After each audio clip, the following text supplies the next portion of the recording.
अस्सलामुअलैकुम, welcome back. आज मैं आप लोगों को पढ़ाऊँगी एक्सरसाइज 7 के थोड़े से कुछ questions. Don't forget to like subscribe to my channel. Let's get started.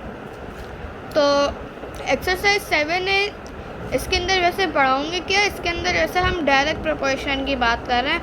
और मैं अपनी प्रीवियस वीडियो में क्वेश्चन 1 ये वाला क्वेश्चन और क्वेश्चन 2 समझा चुकी हूँ अलॉन्ग विद एक आइडिया कि डायरेक्ट प्रोपोर्शन क्या है। तो अगर आप लोगों ने समझना है कि डायरेक्ट प्रोपोर्शन क्या है और अगर आपने इन क्वेश्चंस की वर्किंग देखनी है तो आप मेरी प्रीवियस वीडियो ज़रूर देखिएगा, क्योंकि उसके अंदर मैंने सब कुछ बताया हुआ। आज इंशाल्लाह मैं आपको कुछ क्वेश्चंस पढ़ाऊँगी, जिससे इनमें से आपको कुछ पढ़ाऊँगी जिससे ये मैं आपको 3, 4, 5, 6, 7, 8 मैं आपको एक जैसा आइडिया दे दूँगी कि हम किस तरह से सॉल्व करते हैं। आपको सारे सॉल्व करके नहीं दिखाऊंगी, जिस तरह मैं आपको एक सॉल्व करके दिखा दूंगी, एक आप खुद सॉल्व कर सकते हैं या आप खुद भी सॉल्व कर सकते हैं। आप जो उसका आंसर कमेंट में बता सकते हैं ताकि मैं चेक करूं। तो सबसे पहले आपको बुक भी दिखा देते हैं। बुक तो हमारी थिंक न्यू सिलेबस मैथमेटिक्स ये वाली बुक है। ये बुक मेरी क्लास 7 की बुक है और ये रिपीट है। अगर आपने मेरी बुक्स देखनी है तो आप मेरी क्लास 8 की बुक्स की शॉर्ट ज़रूर देखिएगा। तो अब हम स्टार्ट करते हैं। सबसे पहले तो हमने क्वेश्चन को समझना है, क्वेश्चन में हमसे क्या पूछ रहा है। तो मैं आप लोगों को करके दिखाऊंगी क्वेश्चन 3 और फिर उसी जिस तरह क्वेश्चन 3 हम करेंगे उसी तरह से क्वेश्चन 4 भी हम क्वेश्चन 4 सॉल्व होगा, लेकिन मैं करके भी दिखा दूंगी, लेकिन आपको साथ साथ समझाऊंगी नहीं। तो मैं आपको सिर्फ जैसे एक क्वेश्चन समझा दूंगी, एक क्वेश्चन मैं आपको करके दिखाऊंगी, फिर उसके बाद इसी तरह से हम करते रहेंगे। तो अब हम स्टार्ट करते हैं। क्वेश्चन को सबसे पहले हम अंडरस्टैंड करते हैं। If x is directly proportional to y and x is equals to 4.5 when y is equals to 3, find an equation connecting x and y। तो अब x and y, तो अब हमने एक इक्वेशन बनानी है। इसकी उन्होंने हमें स्टेटमेंट दे दिया। अब हमने एक इक्वेशन बनानी है जो x और y को कनेक्ट करे एक दूसरे से। कैसे बनानी है इक्वेशन, उसके लिए अब हम अपनी नोटबुक अपने इसको साइड में करते हैं क्वेश्चन को और अपनी नोटबुक लेकर आते हैं। तो ये भी बहुत इजी होगा, इंशाल्लाह आपको समझ में आ जाएगा। अब हम क्वेश्चन को अंडरस्टैंड करते हैं। उन्होंने हमें क्वेश्चन में बहुत इजी वर्ड्स में कहा है कि x directly proportional is directly proportional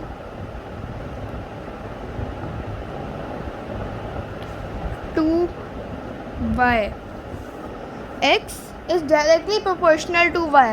अगर उन्होंने ये लिखा तो y is directly proportional to x, तो हम पहले y ही लिखते हैं। लेकिन अभी उन्होंने हमें कहा x डायरेक्टली प्रोपोर्शनल है y को, तो इसलिए हमने x डायरेक्टली प्रोपोर्शनल है y ये हमने लिख दिया, एग्जैक्ट स्टेटमेंट हमने लिखी है।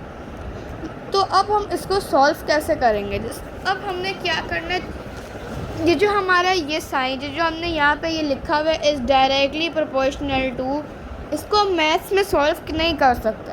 तो अब हम इसके बजाय इसका साइन लगाएंगे। डायरेक्टली प्रोपोर्शनल का क्या साइन है, this is the sign of directly proportional. इस तरह करके मेरी टीचर इस तरह के कर्व टाइप भी कुछ बनाती है, आप भी बना सकते हैं। वैसे आप सिर्फ ऐसे भी कर सकते हैं, इट्स अप टू यू। तो अब हम लिखेंगे, अब जो ये साइन है इसने इस डायरेक्टली प्रोपोर्शनल टू को कवर कर लिया, तो हम वापस से x और y लिख देंगे। x is directly proportional to y। तो ये अब क्लियर होगा। ये हमने अभी तक हमने क्या किया, हमने बस डायरेक्टली हमने पूरी स्टेटमेंट लिखी जो उन्होंने कहा है if x is directly proportional to y।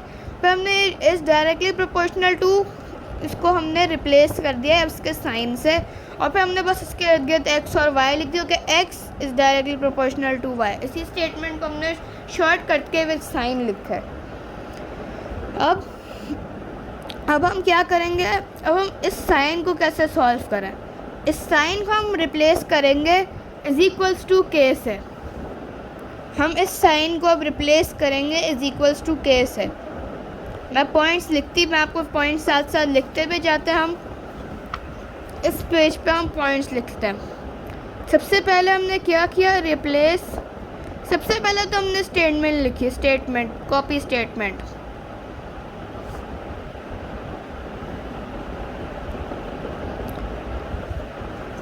और फिर उसके बाद क्या किया हमने, फिर उसके बाद हमने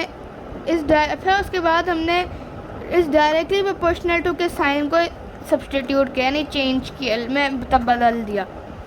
रिप्लेस विद, इससे अब हमने रिप्लेस करना है। फिर उसके बाद रिप्लेस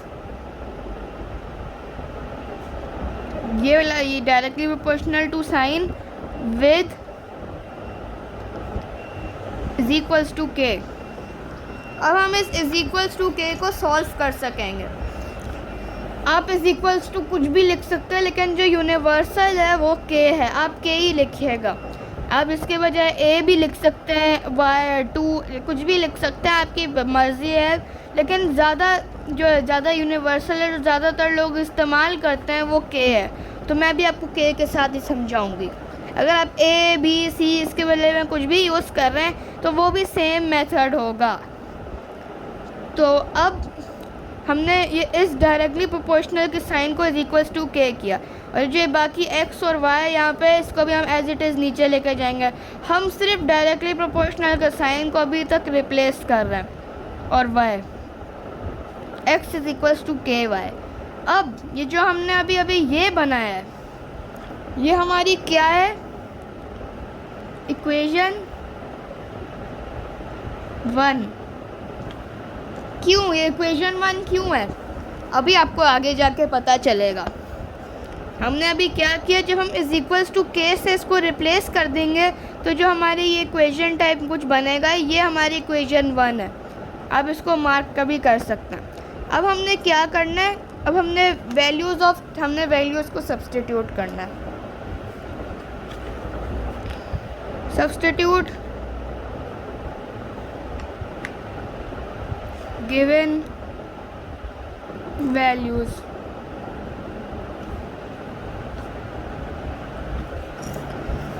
अब गिवन वैल्यूज़ उन्होंने हमें x और y की वैल्यू दी हुई है। x उन्होंने कहा है कि, क्वेश्चन एक दफ़ा फिर बताती हूँ, if x is directly proportional to y and x is equals to 4.5 when y is equals to 3। तो x के उन्होंने हमें बताइए कि x 4.5 है, और फिर उसके बाद इज इक्वल्स टू के। हमें इसका तो पता ही नहीं है, के का तो हमें पता ही नहीं है, तो हम इसको एज इट इज़ लिखेंगे। और y की क्या वैल्यू है, y की वैल्यू है 3।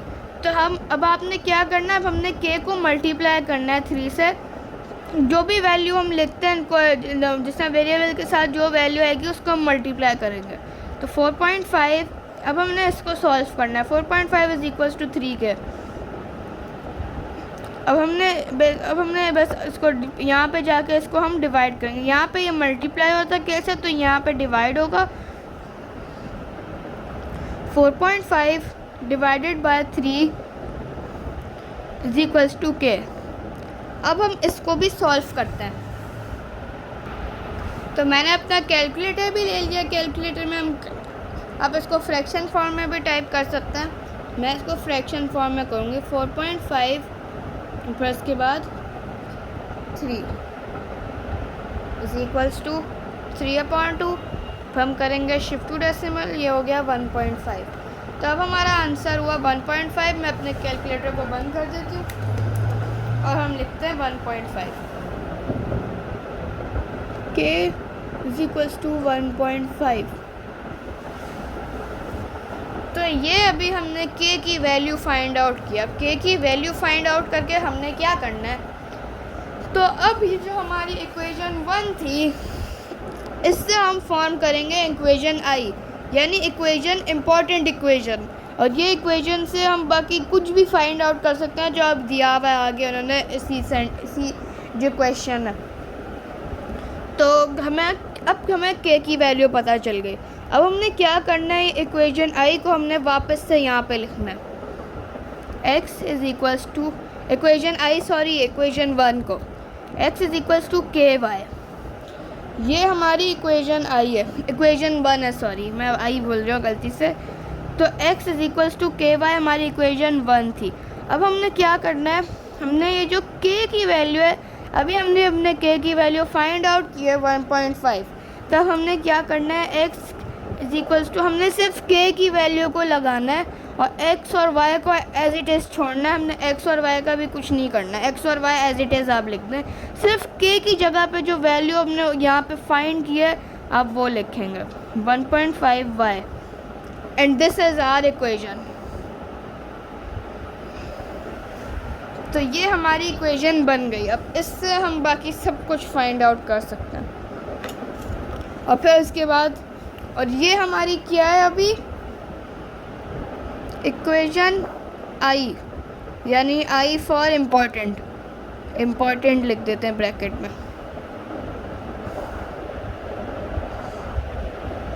ठीक है, अब यहाँ पे जो मैंने रूल्स लिखे थे कि क्या क्या करते हैं, इसको भी कंप्लीट कर लेते हैं। सब्स्टिट्यूट कर ली गिवन वैल्यूज़, और फिर उसके बाद क्या करेंगे हम, make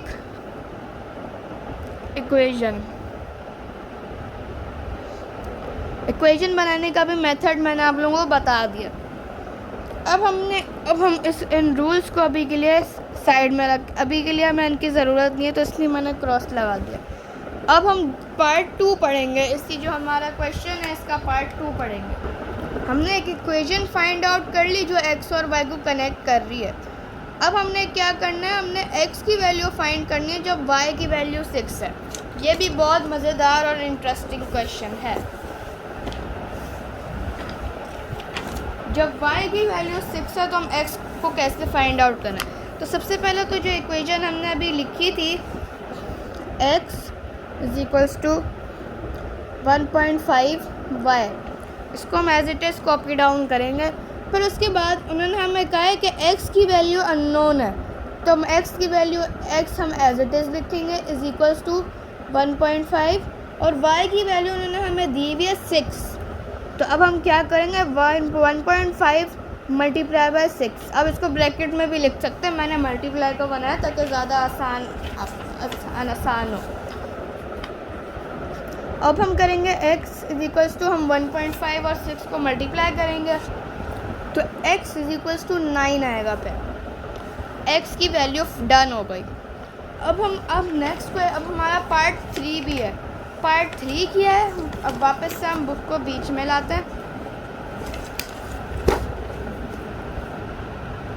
part 3, the value of y when x is equals to 12। ऊपर वाले क्वेश्चन में y की वैल्यू दी हुई थी और x अननोन था। अब नीचे जो अब हम करेंगे उसके अंदर y अननोन है और x की दी हुई है, तो अब हमने x की जगह पे उसकी वैल्यू लगाएंगे।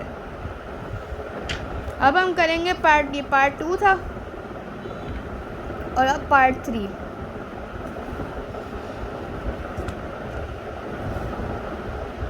x is equals to 1.5y। अपनी इक्वेशन को एक कॉपी ज़रूर कीजिएगा पहले, ताकि याद रहे कि ये हमारी इक्वेशन है।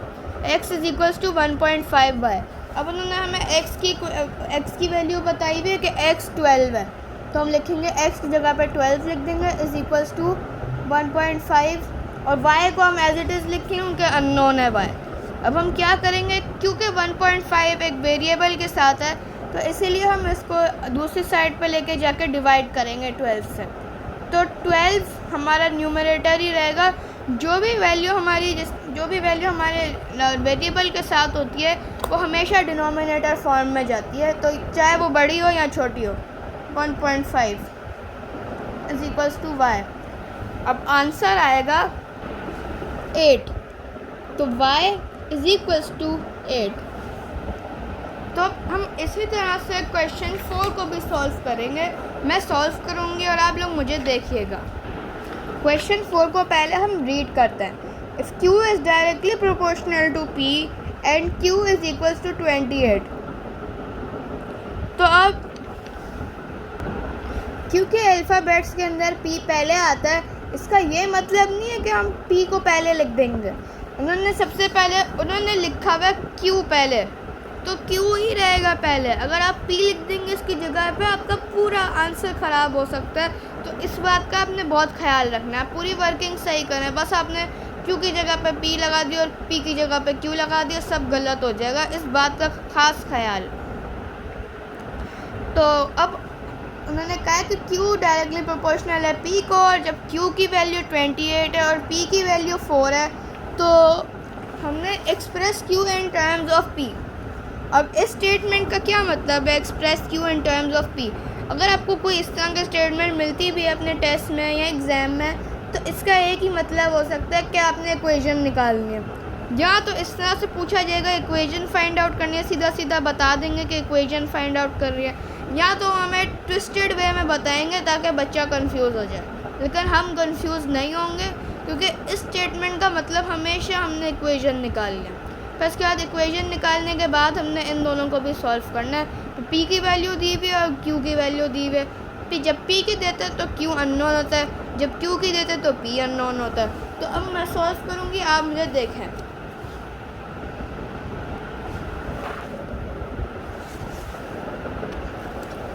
Q directly proportional to P।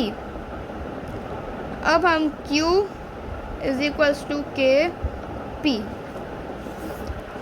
मैं आपको आइडियल तरीका दिखा रहा हूँ, आप देखें। मैंने आपको समझाया, अब आप जिस तरह अब मैं कर रही हूँ तो इस तरह से हम करेंगे। वो तो मैंने आपको समझाया था। अगर आप रियल में वर्किंग कर रहे हैं तो इस तरह की आइडियल वर्किंग है। Q is equals to k P, और ये हमारी, अगर आपने लिखना है तो आप लिख भी सकते हैं। आपके लिए लिख रही हूँ, वैसे आप ना भी लिखें तो इतना ज़रूरी नहीं है, बस आप याद रखें कि ये इक्वेशन 1 है। अब हमने क्या करना है, Q और P की वैल्यू को सब्सटीट्यूट करना है। Q की वैल्यू उन्होंने 28 दी हुई है, इज इक्वल्स टू के मल्टीप्लाई बाय, और उन्होंने हमें बताई हुई है P की वैल्यू 4। तो जगह 28 is equals to 4 k, 28 divided by 4 is equals to k is equals to 7। तो हमारा आंसर आएगा 7। अब हमने इक्वेशन आई बनानी है सब। अब हम क्या करेंगे, Q is equals to 7P, equation I. और ये हमारा था पार्ट 1। अब हम करेंगे part 2।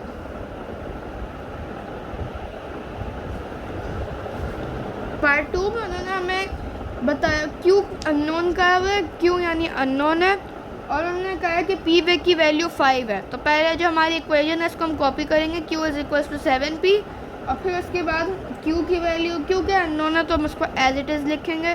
Q is equals to 7 भी एज इट इज़ लिखेंगे, 7।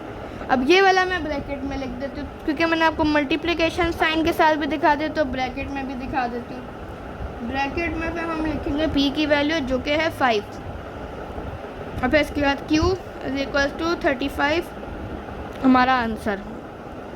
अब इसके बाद हम करेंगे पार्ट 3। पार्ट 3 भी इतनी जगह में फिट हो जाएगा। पार्ट 3 में भी हम वापस से अपनी इक्वेशन कॉपी करेंगे, Q is equals to 7P, और फिर उन्होंने हमें Q की वैल्यू बताई हुई और P अननोन है, तो Q की वैल्यू ने हमें 42 दी हुई है। 42 लिखी हुई है क्वेश्चन में। मैं क्वेश्चन आपको दिखा नहीं रही हूँ, कि मैं भी आपको जल्दी जल्दी करके दिखा रही हूँ। 42 इज इक्वल्स टू 7P। अब ये 7 यहाँ पे जाकर डिवाइड होगा। 42 divided by 7 is equals to P। 42 divided by 7 हमारा आंसर आएगा 6। तो हमारा आंसर है P इज इक्वल्स टू 6। तो इस तरह से क्वेश्चन 3 और 4 सॉल्व होगा। हमने क्या करना है, हमने सबसे पहले as it is direct statement copy करनी है। फिर जो हम स्टेटमेंट कॉपी कर लेंगे उसके बाद हमने डायरेक्टली प्रोपोर्शनल के साइन से उसको रिप्लेस करना है। फिर जो डायरेक्ट ये जो साइन है इसको हम इज इक्वल्स टू के से रिप्लेस करेंगे। हम अभी तक सिर्फ इसको ही रिप्लेस कर रहे हैं। अब जब आप साइन को इसके इज इक्वल टू के से रिप्लेस कर देंगे तो आपको इक्वेशन जब इस तरह से लगेगी, ये इक्वेशन 1 है।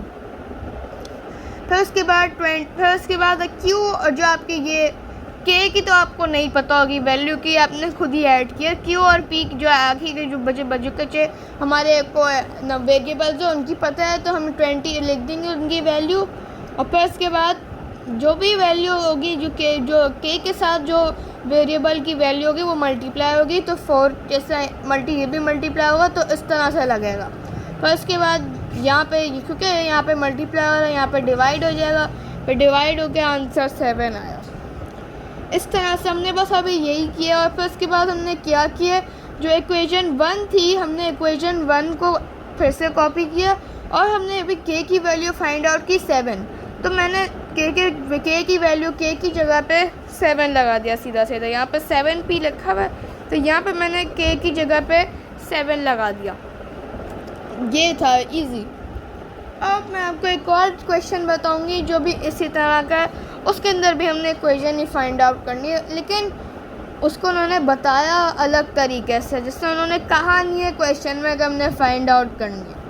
तो ऐसे क्वेश्चन में हमने क्या करना है, हम क्यों कर रहे हैं फिर फाइंड आउट, अगर उन्होंने कहा ही नहीं है क्वेश्चन में। वो भी मैं आपको अभी दिखाती हूँ। अब इसके लिए अब हमें क्वेश्चन देखना ज़रूरी होगा। सबसे पहले आगे पढ़ाने से पहले तो मैं आपको ये बता दूँ कि जो 5 और 6 ये क्वेश्चन है, ये भी जैसे मैंने क्वेश्चन 1 और 2 अपनी प्रीवियस वीडियो में समझाए थे, ये भी वैसे ही होंगे, बस इसके अंदर फ्रैक्शन है। तो फ्रैक्शन के साथ भी हम उसी तरह से करते हैं जैसे हम नॉर्मल नंबर के साथ करते हैं, और इसके अंदर भी वैसे होगा जैसे हम डेटा बनाते हैं उसी तरह से हम डेटा बनाएंगे, और इसके अंदर भी जिस तरह डेटा बनेगा, लेकिन इसके अंदर मेरा आंसर वेरिएबल टाइप में आएगा। मैं आपको ये भी थोड़ा सा समझा देती हूँ। तो अब हमने क्या इसके अंदर क्या किया, तो उन्होंने हमें बताया हुआ है कि हमने कॉस्ट फाइंड आउट करनी है A kg शुगर की, जब B kg शुगर की कॉस्ट $C है। तो उन्होंने कहा है कि जब B kg शुगर की कॉस्ट, यानी B kg sugar B kg में आ रहा है, तो इसलिए वो वेट में जाएगा, वेट की कैटेगरी में। B kg शुगर की कॉस्ट $C है, तो B हमने वेट में लिखा और कॉस्ट हमने C लिखी। वो इसलिए इसके अंदर सिर्फ हम वेरिएबल से काम कर रहे हैं, उसके अंदर कोई वैल्यू नहीं दी हुई, तो हम आंसर भी हमारा वेरिएबल में ही आएगा। तो उन्होंने कहा है हमें कि जब B kg शुगर की कॉस्ट $C है, उन्होंने कहा है B kg की इतनी है, तो A kg की कितनी है, तो B kg शुगर की C कॉस्ट है, तो इसलिए हमने B के बराबर में C लिखा है। और फिर उसके बाद उन्होंने हमसे पूछे कि आप बताएं A kg शुगर का क्या कॉस्ट है। तो हमें कॉस्ट, क्योंकि हमें A kg शुगर की कॉस्ट नहीं पता, हम x लगा देंगे वेरिएबल।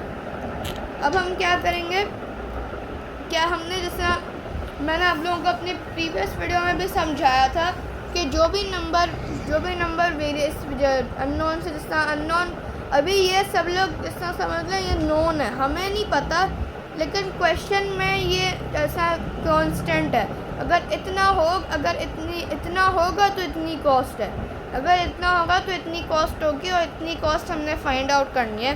तो क्योंकि ये b हमारे x से मल्टीप्लाई हो रहा है, जिसको हम फाइंड आउट करेंगे, हमने x को करना है, c b a से हमें कोई लेना देना नहीं है, हमने सिर्फ x को फाइंड आउट करना है। तो क्योंकि b x से मल्टीप्लाई हो रहा है, x से जाके मल्टीप्लाई हो रहा है, तो इसलिए b डिनोमिनेटर में जाएगा, और ये जो a और c है ये ऊपर न्यूमरेटर फॉर्म में मल्टीप्लाई होंगे। x is equals to a multiply by c divided by b। तो आंसर a और c को मल्टीप्लाई करेंगे ac बनेगा, और क्योंकि हम पर इसको डिवाइड नहीं कर सकते फर्दर, तो आंसर हमारा इसी में रहेगा, x is equals to ac divided by b। तो इस तरह से क्वेश्चन 5 सॉल्व है। अगर आप लोगों ने क्वेश्चन 6 भी देखना है, क्वेश्चन 6 भी आपको थोड़ा सा दिखा देती हूँ। क्वेश्चन 6 में जितनी भी वैल्यूज उन्होंने हमें फ्रैक्शन में दी हुई थी, मैंने क्या किया, उनको मैंने अपने कैलकुलेटर से फ्रैक्शन फॉर्म में चेंज कर दिया। तो फ्रैक्शन मेरा मतलब फ्रैक्शन, जितनी भी फ्रैक्शन में वैल्यूज़ थे उनको मैंने डेसिमल फॉर्म में चेंज कर दिया, क्योंकि मुझे डेसिमल में ज़्यादा आसानी होती है। अभी चाहें तो डेसिमल में कर सकते हैं, लेकिन अगर आपको फ्रैक्शन में ज़्यादा आसानी होती है तो उसमें भी आपकी मर्ज़ी, और ये वो वाला क्वेश्चन 5 है, क्वेश्चन 5 भी इस तरह से होगा। ये सब मैंने अपनी प्रीवियस तरह की चीज़ मैंने प्रीवियस वीडियो में समझाया था। क्वेश्चन 5 नहीं समझाया था, लेकिन क्वेश्चन 1 2 समझाया था। जो क्वेश्चन 5 जिस तरह से क्वेश्चन 1 2 किया था, उसी तरह से क्वेश्चन 5 भी होगा।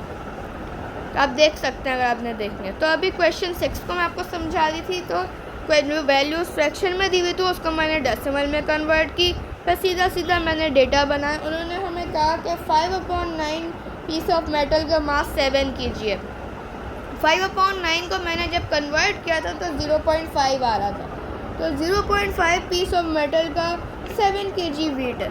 0.5 का अगर 7 kg है तो इतने का तो जो 0.28 है, यानी हमारा 2/7 है, उसका कितना होगा मास। तो 2/7 को भी जब मैंने डेसिमल में कन्वर्ट किया तो मेरा आंसर 0.28 आया था।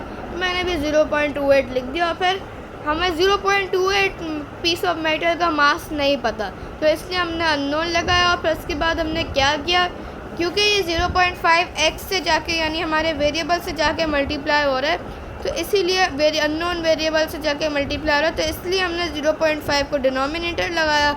और फिर हमने जो 0.28 और 7 kg इसको हमने मल्टीप्लाई किया एक दूसरे से न्यूमरेटर फॉर्म में, और यहाँ पे x = लगा दिया। फिर उसके बाद इस पूरे को सॉल्व करके हमारा आंसर x = 3.92। सबसे पहले आप इन दोनों को मल्टीप्लाई कर लें और फिर उसके बाद 0.5 से डिवाइड कर दें, तो आपका आंसर 3.92 आएगा। तो अब मैं आप लोगों को समझाऊंगी क्वेश्चन 7। इस तरह से हम क्वेश्चन 7 करेंगे, उसी तरह से हमने क्वेश्चन 8 भी करेंगे। क्वेश्चन 8 भी मैं खुद ही करूँगी, आप देखिएगा। तो क्वेश्चन 7 पर हम आ जाते हैं अब।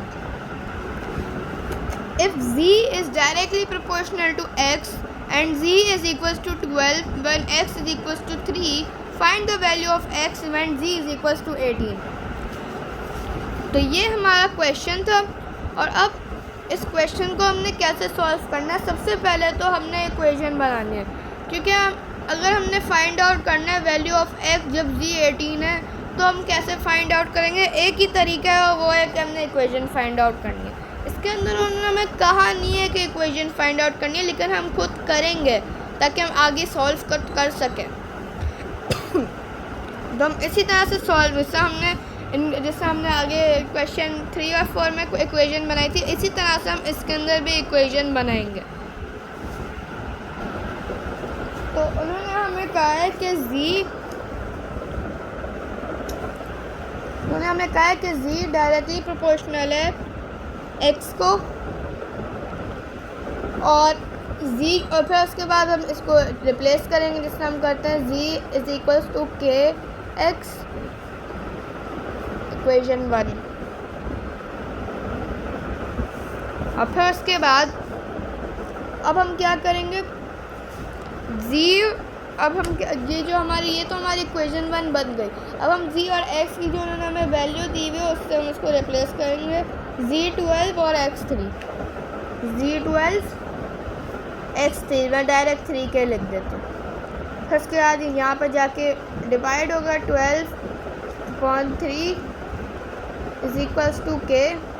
फिर हमारा आंसर आएगा k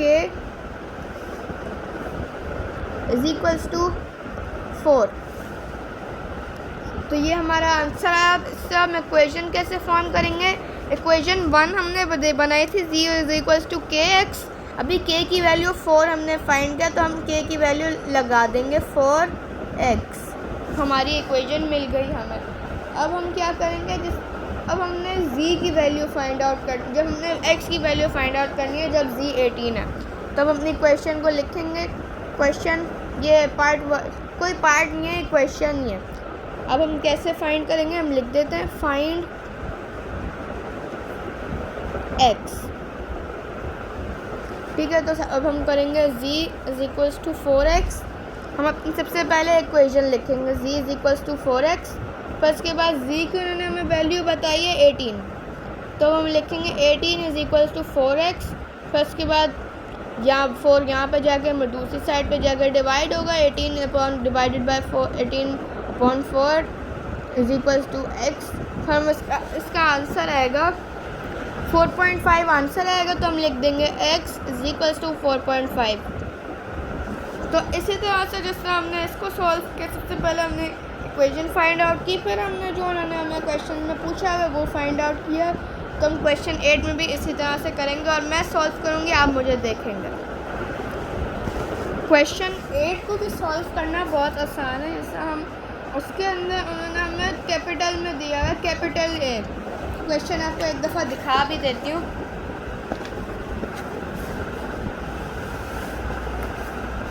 हमारा क्वेश्चन है, if B is directly proportional to A and B is equals to 3 when A is equals to 18 find the value of B when A is equals to 24। तो ये हमारा क्वेश्चन है, अब इसमें से हमने फाइंड आउट करना है। ठीक है, तो अब हम क्या करेंगे, उन्होंने हमें कहा है कि बी डायरेक्टली प्रोपोर्शनल है ए को, बी डायरेक्टली प्रोपोर्शनल टू ए, और फिर इसके बाद उन्होंने हमें, अब हम इसके बाद वैल्यूज़ रिप्लेस करेंगे। b is equals to k A, और फिर हम वैल्यूज़ सब्स्टिट्यूट करेंगे। b is equals to 3 is equals to k, मैं डायरेक्ट इसको लिख देती हूँ 18 के। अब हम क्या करेंगे, अभी 3 छोटा है लेकिन फिर भी हम 3 को न्यूमरेटर फॉर्म में रखेंगे और 18 को डिनोमिनेटर में। क्यों? क्योंकि 18 हमारा वेरिएबल के साथ है। अगर 18 वेरिएबल के साथ ना होता तो हम उसको न्यूमरेटर में रख सकते हैं। 18 इज इक्वल्स टू के, और फिर हमारा आंसर आएगा। इसको हम सिंप्लीफाई भी कर सकते हैं, जैसे आप इसको ऐसे भी कर सकते हैं 3 1 ज़ा 3 और फिर उसके बाद 3 6 ज़ा 18, तो आया 1/6 के इज इक्वल्स टू 1/6। मैंने आपको अभी कहा था डेसिमल में मुझे ज़्यादा आसानी लगती है, लेकिन कुछ लोग ऐसे भी होते हैं जिनको फ्रैक्शन में ज़्यादा आसानी लगती है, तो कोई मसला नहीं है। फ्रैक्शन का भी मेथड करके दिखा देती हूँ। फ्रैक्शन में आप इसको डेसिमल में भी चेंज कर सकते हैं, डायरेक्ट 3/18 को ही आप डेसिमल में कर सकते हैं, लेकिन मैंने इसको सिंप्लीफाई करके 1/6 कर दिया। अब हम इक्वेशन आई फॉर्म करेंगे,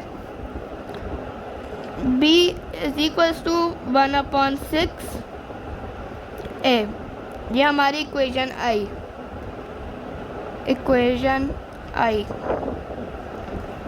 नाउ वी आर गोइंग, अब हम फाइंड करेंगे वैल्यू ऑफ b, जब उन्होंने a की वैल्यू में 24 बताई हुई। फ्रैक्शन का एक बहुत अच्छा फ़ायदा है, वो क्या है अभी आपको बताती हूँ। सबसे पहले हम लिखेंगे b इज इक्वल्स टू, अब हम करेंगे रियल, जो जैसे ये तो हमने अपनी वर्किंग थी, अब हम रियल क्वेश्चन सॉल्व कर रहे हैं। क्वेश्चन ने जो कहा है हम वो कर रहे हैं। अब b इज इक्वल्स टू 1/6 है, और फिर उसके बाद उन्होंने हमें b की वैल्यू अननोन है, तो b as it is, b is equals to 1/6 multiplied by 24। अब फ्रैक्शन के अंदर ये एक बहुत अच्छी चीज़ है कि ये भी एक आसानी है फ्रैक्शन में कि आप जैसा इससे ऐसे भी क्रॉस मल्टीप्लाई इस तरह से भी कर सकते हैं, या आप सीधा 6 1 ज़ा 6 और फिर उसके बाद 6 4 ज़ा 24, फिर उसके बाद आप कहेंगे 1 मल्टीप्लाई बाय 4, फिर आंसर ज़ाहिर है 4 आएगा। b is equals to 4। Fraction का ये फ़ायदा, डेसिमल में आपको सम बनाना पड़ेगा या कैलकुलेटर से सॉल्व करना पड़ेगा। फ्रैक्शन में ये फ़ायदा है। डेसिमल और फ्रैक्शन दोनों के अपने अपने फ़ायदे हैं। कभी कभार मैं भी फ्रैक्शन यूज़ कर लेती हूँ, कभी कभार मैं डेसिमल यूज़ कर लेती हूँ, तो मैं कुछ कह नहीं सकती। पहले मैंने आपको कहा था डेसिमल में मुझे ज़्यादा आसान लगता है, लेकिन मैं कुछ कह नहीं सकती, मुझे दोनों ही मुझे सूट करते हैं। तो अभी मुझे ज़रूर बताइएगा आप लोगों को कौन सा मेथड ज़्यादा सूट करते हैं, फ्रैक्शन के साथ सॉल्व करना है मैं या डेसिमल के साथ सॉल्व करना है मैं। और अगर आप, और एक बात तो बताना ही भूल गई कि ये सब मैंने रिसेंटली पढ़ा, तो हो सकता है मेरे पढ़ाने में कोई मिस्टेक हो जाए, तो आप तो फॉलो करने से पहले किसी बड़े या सीनियर से ज़रूर चेक करवा लीजिएगा, फिर इसको फॉलो कीजिएगा। अगर कोई मिस्टेक हो जाए मुझसे तो आप कमेंट सेक्शन में मेरी ज़रूर करेक्शन कीजिएगा, ताकि मेरी भी मिस्टेक फिक्स हो जाए। तो गाइस आई होप आप लोगों को समझ में आ गए होंगे क्वेश्चन 3 4 5 6 7 एंड 8। तो इंशाल्लाह मिलते हैं आपसे नेक्स्ट वीडियो में, तब तक के लिए अल्लाह हाफ़िज़।